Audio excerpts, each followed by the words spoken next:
Hey everyone, so it's Ken Pulse back with you here, and today I'm going to talk a little bit about something that I saw when I was actually working with a client recently, reviewing one of their workbooks for potential improvements. And they were walking me through their workflow that they were dealing with and some of the challenges that were actually coming up along the way. And this is something I've seen multiple times. You can definitely disagree with the way that the sheet is structured, but that's not really the point here. What I want to show you is a little tip that helps make certain things a little bit easier to work with. So let's jump over to Excel here. And what you can see is that we've got a loan detail schedule that we have created in this particular case. And it's got the ability to modify some interest rates and monthly payments and whatnot. So the issue that we're running into, though, is that there are multiple worksheets inside this particular file, tons and tons of them. And every month, somebody's got to go through and review every one of them. And one of the things that they're doing is they're reviewing the formulas to make sure they're still intact, and they're changing formulas and stuff, which it always gives me the heebie-jeebies, because if the formula is written correctly, we shouldn't need to update it every single month. But here's an example of some of the stuff that they might do is that they might say, hey, look, that monthly loan payment has changed down a little bit. Oh, that made the schedule a little bit longer. So somebody will come down here and they'll extend this out. And there we go. They give it a little bit of extra room there just in case they change the payments so that they can still flow down and whatnot. And whether or not that's ideal or not, that wasn't the issue. The issue was this. I also have to review to make sure that this formula is going and picking up the entire range of data. Now, comment that my client made to me is, yeah, I know I could probably go and just sum the entire column. Well, you don't want to do that. And here's why, right? So if we go and we say, hey, let's go and sum the entire column, it'll work sorta, except that we get a circular reference and nobody wants that. If we did it in another column, this would work, but you're now summing potentially a million rows of data. So we're going to go and say okay to this and Control Z and get rid of it. And what I want to show you is something that came into Excel not that long ago that can actually help with this problem to write a formula that will never need an update again. And that is the TrimRange function. So let's take a look first. I'm going to come over here and I'm going to say equals, and I'm just going to grab the closing balance column. So we're going to grab the entire column here and I'm going to hit enter. And this, of course, is going to spill into a dynamic array, and we can see every single row that's here. And if I go end down arrow, it's going to take me to the very last row of the worksheet. And you can see when we say equals a specific cell, we're going to get 0 coming back if there's nothing in it. So this is now pulling, of course, an array that's pulling every single cell all the way down the column, a million of them. All right, that's a lot of data. And that's not really what we want. So let's try something different here. What I'm going to do with this is I'm going to come over here and I'm going to say, let's use this TrimRange function. Now the range that I'm going to work with is I'm going to grab the same range, all of column G. Now, you'll notice that when I do this, close a parenthesis and hit enter, what I actually get back is just the data. So effectively, what you can look at here is it's kind of like Excel has said, I'm going to start in the first cell. I'm going to press end down arrow and go to closing balance as we've got at the top. And then what I'm going to do is I'm going to go down to the very last cell of the worksheet and say end up arrow in order to find the last cell of data. Now that's not exactly what's happening. It's actually examining the used range. But effectively, that's what we're seeing here. So if we go back and look, we're now getting a much smaller subset of data. Now, what's cool about TrimRange, though, is that we actually have the ability to trim a little bit more precisely if we want to do that. So if we come over here and we go into the comma, you'll notice that we start with our row trim mode, and we can also trim with columns as well. So we got a little bit of control of this. Now, why you would ever want to write a TrimRange function and then specifically say none, I'm not sure, but it's possible if you want to do that. But if I wanted to say, look, let's just go and trim just the trailing rows, notice that we're picking up the entire schedule for all these, but we're actually leaving the leading values that were actually up here where there's zeros. So that actually works quite nicely. We could also, of course, go back to this and say, why don't we trim it from the other side? Now, we can actually verify this one, right? If we go end down arrow, you can see that we're actually now stopping a few rows short of what's actually going on here. So it is just trimming the first part off and leaving all the rest, which is kind of nice.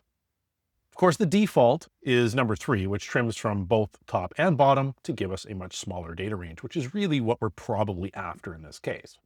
But as I mentioned, we can also trim columns. And I just want to show you a little bit about what actually happens here. So if I go and expand this, we can see I've got a yellow range of data here.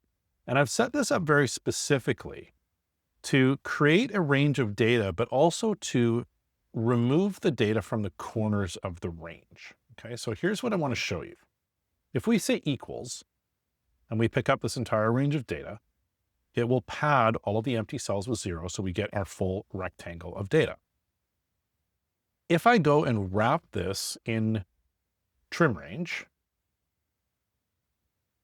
and we go and close that off, notice that it's not doing an end up arrow or down arrow or left arrow or right arrow based on the corners. It is picking up a used range of data. We can see that because we've still got our zeros in the corners here. It is picking up the range of data that is in a block there. And this is actually really important because if we have jagged data, we still want to pick up the entire data set. In this case here, I'm now going to go and just play around with these boundaries here. So let's go and say, you know what, let's trim the trailing off the rows and the leading off the columns, for example. And what we can see is that we've now picked up, what have we actually got here? We've got data that looks like it's picking up this range. So it's trimmed off our leading column and our trailing rows. So we've got very, very good granularity over this. Now, that's cool, but you actually don't even need to type TrimRange. And this is actually another thing that's kind of neat about the way that this has been done is that Microsoft gave us a new operator, the dot operator, as a little bit of syntax sugar or shortcutting that we can use when we're writing our formula. So what I'm going to do right now is I'm going to go back and I'm going to say, all right, let's go and grab this entire block of data again. We'll just spill it down here. But rather than go and write a full TrimRange function on this, I'm going to come back up here to the formula bar. You can do it in the cells as well. I'm going to go right after the colon here, and I'm going to put in a dot. So we're going to colon dot. And if we hit enter, notice we now have this. We've trimmed off the last row and last column. So we don't have the same granularity of control here, but given that most of the time we actually want to trim both rows and columns, the dot operator will actually get us there. What about the front? Easy breezy. We just go in front of the colon, right? So remember, the colon is what's actually giving us the range separator. So we put our dots before and after in order to trim before and after our data. So there we go. With a couple little dots in the right place, everything works nicely. So now that we've seen that, how does that apply to our original problem with this guy here? Well, what I'm going to do with this one is I can say, instead of going to I-27, which is missing some data here, what I can do is go to the very last cell on the worksheet. But of course, I don't really want to go to the very last cell on the worksheet. What I want to do is trim it with a dot.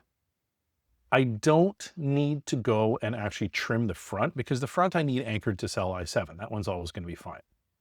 Now, the one thing that's a little bit weird in this thing to actually look at is when we're wrapped in or we have a sum function around this, it doesn't actually show us the visual indicator of the trimmed range. That's a little bit weird, although it does work this way, I promise. But here's the deal. If I go and copy this for a second, Control C, I'm just going to hit enter on this. So this formula now, just to guarantee on this one here, if I put a, I don't know, 150 down here, you'll notice the formula is changing. Everything's working fine. It's picking it up. But let's go over here for a second and just say equals, and I'm going to paste in that same range, okay? So if I go and hit enter on this, you can see that the results are spilling here. What's happening is in the sum function is it is going and it is generating that list of values, and then it is summing those. So it's not actually picking up the entire column. It is only picking up the sum range. It's just unfortunate that when we pick it up here, we don't actually see that highlighted there in that particular way. But this is kind of a cool thing, right? We've now got this all set up, so everything's ready to go. No matter how long this schedule gets expanded, it will always pick up this rows. So at this point, all of this garbage here, I don't need that anymore, so we can go and delete that, and our schedule is all nicely cleaned up and ready to go with our TrimRange function in place, just using the dot operator in order to make it work. So It's a handy little trick for you. Remember, you can trim before the colon and after the colon to get rid of leading and trailing data, but this is one nice way of making your formulas nice and robust so that you don't have to worry about missed cells. Just one caveat to keep in place with all of this stuff. If you've got another table down below this that actually it flows over into that same column, that's going to end up picking it up, right? Because it's going to essentially look from the bottom. So watch for that, right? You may still want to trim a range that is actually a fixed set of cells rather than the last row in the worksheet or the last column, but you've got the flexibility with it to play the way that you want to.